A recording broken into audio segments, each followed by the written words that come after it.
So what do you do when you're homeless? You move to Arizona.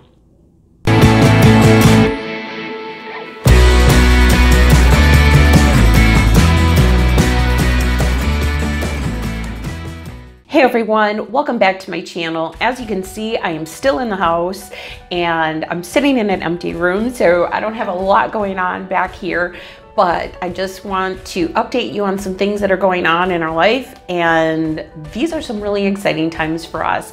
They've been really hard and difficult, but we are going through some dramatic changes in our life. I did tell you that we are homeless, and truly at the end of this month we are, but we're trying really hard to rectify that problem. That's kind of where I'm gonna go with this, but just stick with me because I just want to explain what's been going on in the meantime. Our lease is up on the 21st of August.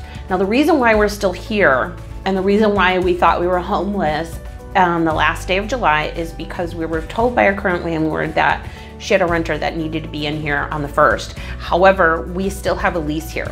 I'm not going to get into any drama about my landlord. I really just want to move on in my life.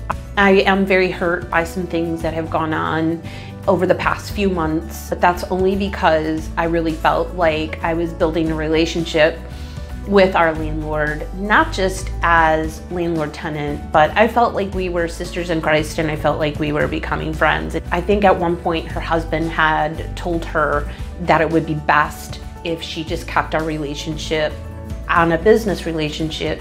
And I remember her saying that, and I felt really hurt because I really had trusted her with a lot of my personal issues. I did consider her a friend. What I may have felt in previous videos is not always going to reflect what I feel right at this moment. I'm not one of those people that wants to hurt anyone, and if I did, I'm really sorry. That's not my intention. But I don't come on here just to hurt people unless they hurt me. Then I do.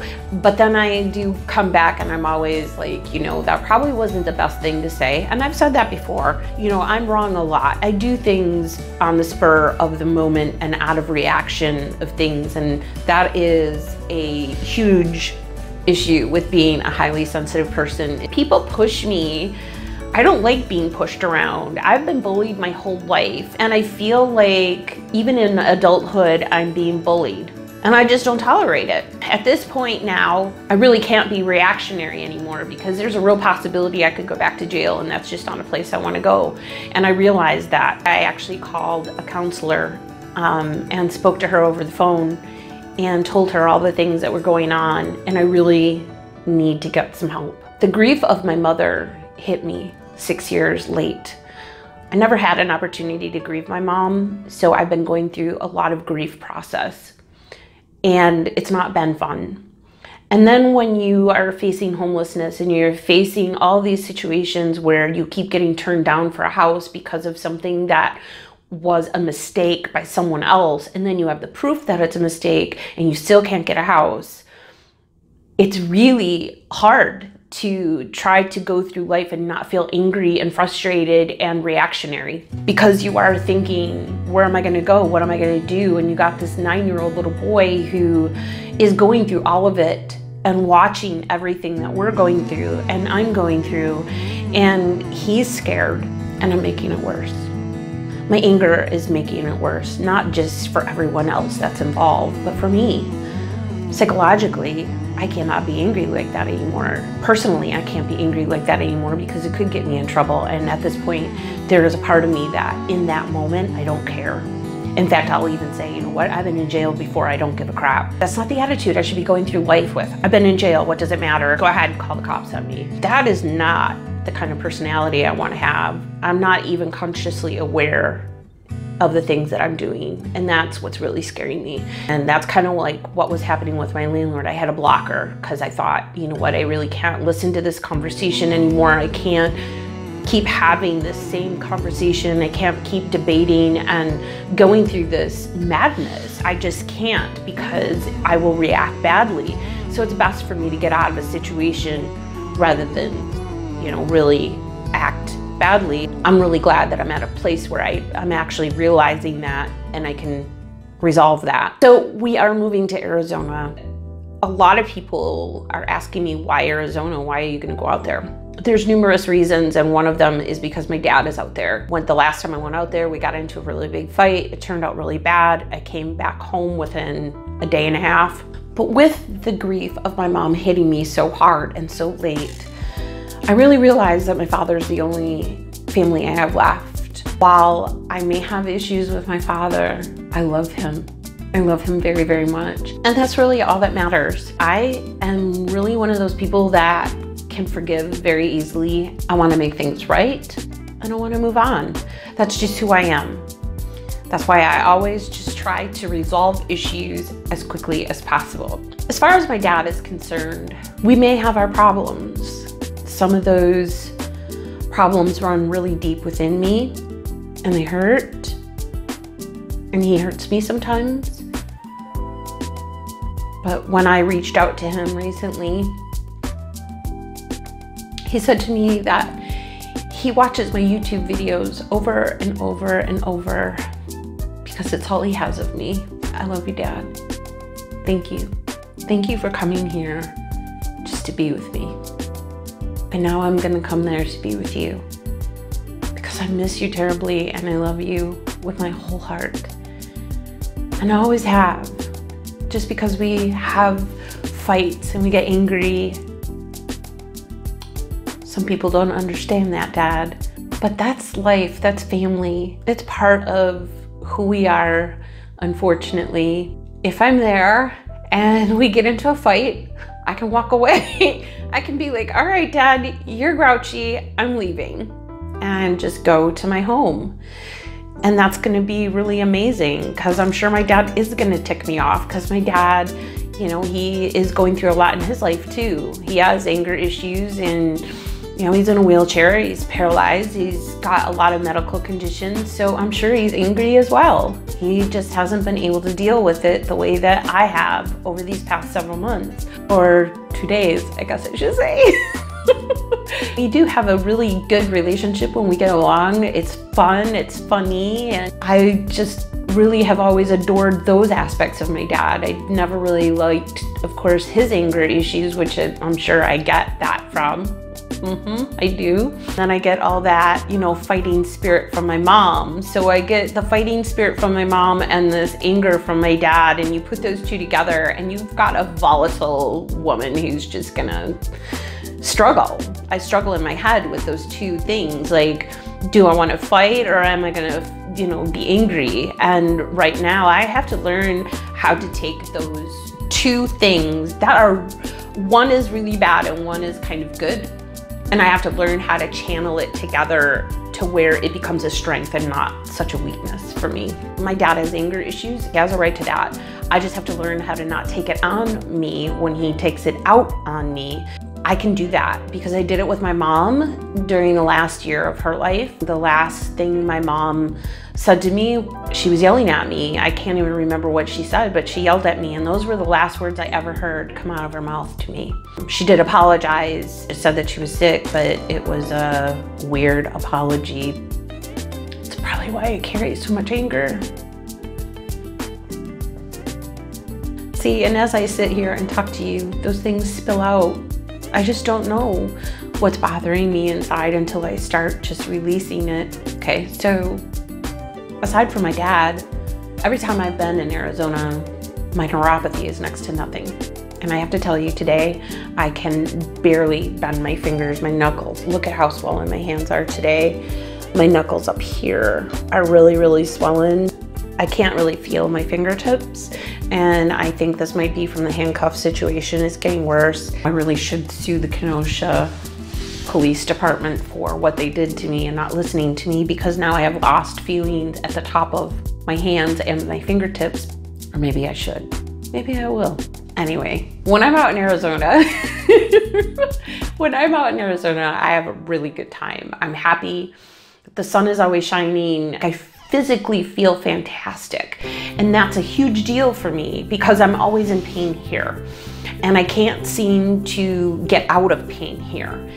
Nothing helps. And I don't sleep well here. I sleep fantastic when I'm in Arizona. Like, I sleep full nights and I'm up in the morning and I'm cheerful in the morning. It's a totally different world out there. Everyone's happy, it's cheerful, everyone's got tons of vitamin D flowing in them, so everyone's happy and go-lucky. And I am too when I'm there, because it feels great. It's amazing. I'm happy when I'm there. I'm so very, very happy. The next reason why we're moving out there is because, oh my gosh, like, let me tell you, it's so easy to get an apartment out there. They will deal with any kind of credit that you have out there. In fact, a lot of the places say we can work with any credit. It'll say if you have a bankruptcy or if you have medical bills on your credit, don't worry about it. Really? Wow, it's a totally different world, because here we can't even get anyone to approve us for anything. I mean, they don't care if we're homeless. They don't care if we don't have any place to live. And the rent is like Chicago rent here in Kenosha. There is a new company, I believe it's called Foxconn, that's going to be coming out here in Kenosha. And so I think Kenosha is just getting to this point where they're getting too big for themselves, and they're pushing out people like us who can't afford to live here anymore. And they're trying to make it some upscale, richety doodah town. And that's not who most of us are. But I'm on this page on Facebook to try to find homes, and it's actually supposed to be a group for landlords to post their rentals. But there's so many people trying to find housing in Kenosha right now that will take pets, that is affordable, and that will take fair credit, and nobody will do it. We keep finding great places that are at our affordability rate. However, nobody takes pets anymore. Nobody wants to take pets. They don't want to deal with it. I'm sorry, but you know what? That's life. People are families, and families have pets. And you can't just keep excluding families because you don't want pets in your house. That's not fair. If you're gonna be a landlord, you have to accept the fact that a lot of people have dogs or a cat. Now we go out to Arizona and everything is pretty much pet friendly. All the apartment complexes have dog parks. They have parks for children. It's family friendly, it's pet friendly, it's people friendly. It's a totally different world. The possibilities are endless there. We can have our choice of any place that we want to live. And we're just like, where do I go? Because there's so many great places. And you can live in a resort style apartment, outdoor grilling kitchens, 3 or 4 different pools on their complex. They have a heated pool through the winter. They have fire pits or outdoor fire grills. Some places have outdoor movie theaters. Some have movie theaters inside the complex. Some have basketball courts outside or inside. Some have soccer fields for kids. Some of them have the dog parks where they have all the training facilities that you see on the dog shows, the little ramps and the things that they can jump over and the tubes they can go through. It's amazing. It's a totally different world. It's everything and everyone friendly. That has given me peace, because I feel here where we are now, it's not people friendly, it's money friendly. If you're homeless, I don't care. I just want my money. And I think Kenosha is just getting too big too fast, and they're not really sure how to deal with it or handle it. And so people like us are being forced out. We can't afford to live here anymore, and we have nowhere to go. Nobody cares. That's the problem here, is that it's not people friendly. It's not pet friendly. It's not family friendly. It's not friendly. It's not friendly here anymore. Landlords, apartment complexes, they're all becoming corporatized. You know, they all have this corporate mindset where people don't matter. It's all about the money. Show me the money. I'm excited about being in the pool and being outside and having so much to do. Jared's happy that he finally gets to leave this job that is going nowhere for him for the past 4 years. It's been a dead-end road, and it's killing him physically. I mean, physically, this is a really, really hard job, and he sleeps all the time. So we never have any time together. There's a lot of jobs out there that are paying better than what he's making now, and the rent's cheaper. So it's a win-win-win-win-win-win-win situation for us. I'm so happy that my husband pushed me to do this, because I am not one for big changes like this in my life. I'm not one for change, period. As many of you know, having to move out of this house alone made me frantic and panicky for months. Knowing that she wasn't gonna renew the lease was making me crazy. Jared just had to keep convincing me that this was the right thing for us to do as a family and as a couple and for me physically. And I'm convinced he's right. Every time I'm out there, I'm happy, and when I come back here, I'm miserable. I don't want to be miserable anymore. It is my greatest desire to be happy. But you can't be happy when you don't sleep well because you're in so much pain. And you can't be happy when you're in so much pain all day long. And you can't be happy when, you know, a whole summer has just gone by and you've only had maybe a handful of days that you could go to the water park and enjoy yourself. And even when you go to the water park, it's just terrible because everybody's so unhappy. I'm ready to get to a place where it's happy. It's a happy place.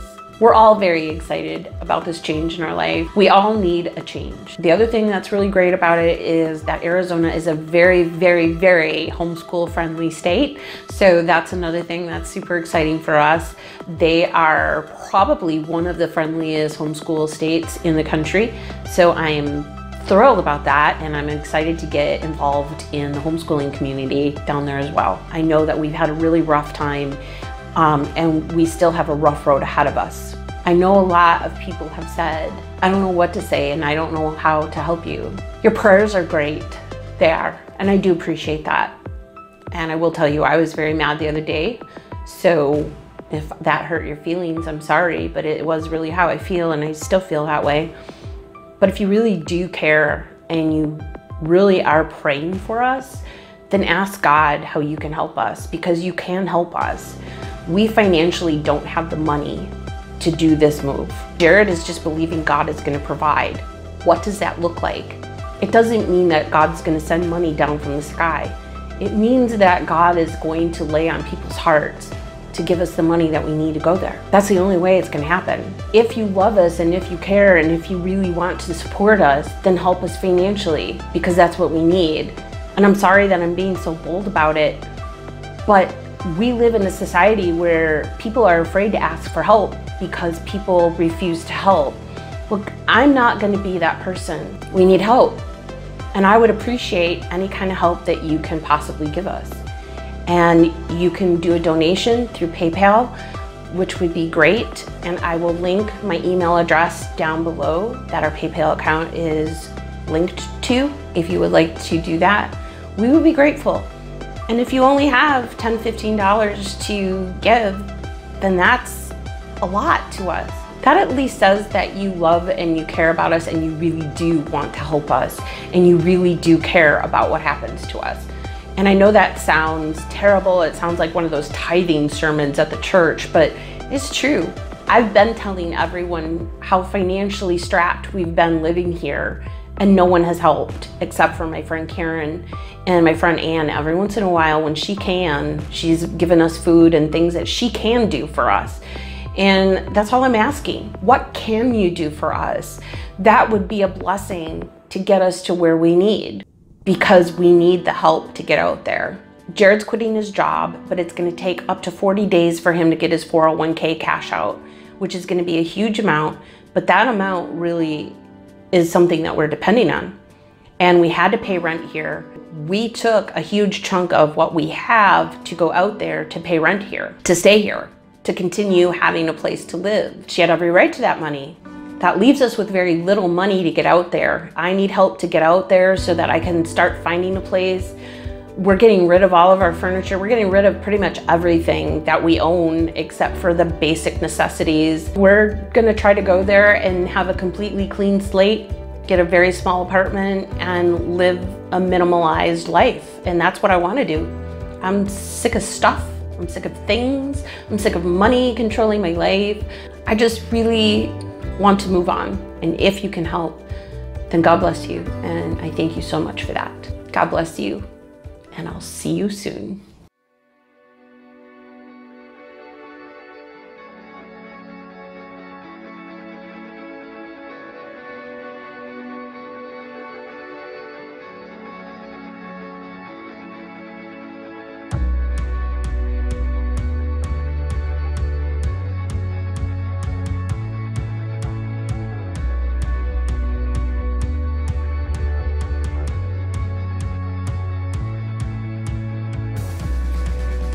I got it videotaping. Go ahead. Right above your head. Pick an orange, or pick an orange. They're not quite orange yet, but we're gonna have Tavin have an opportunity to say he picked an orange. Whoops. Oh, now you gotta pick that one up. That one's orange behind you. Oh, that's starting to get orange. Look. Oh yeah, look. Yeah, it's a dead orange. Shh, quiet.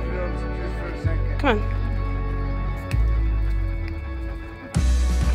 What they do is they fold the ground like that, and the birds come and open them up. Oh yeah. So I have a hole in it for these birds to Little Mesa Cafe. You like it here, huh? How come?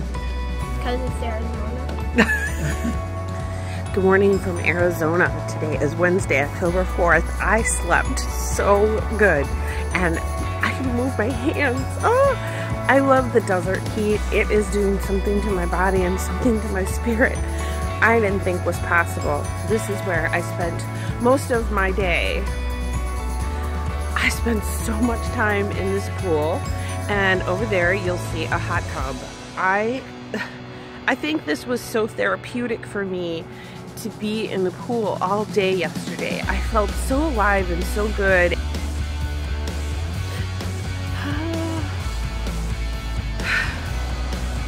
There's nothing like it. It is so beautiful here. It is so peaceful. It's so quiet here and just utterly amazing. I have no neuropathy pain, which is, I don't know how to explain it. It is absolutely wonderful. So I'm really happy here. I'm glad to be seeing a sunrise.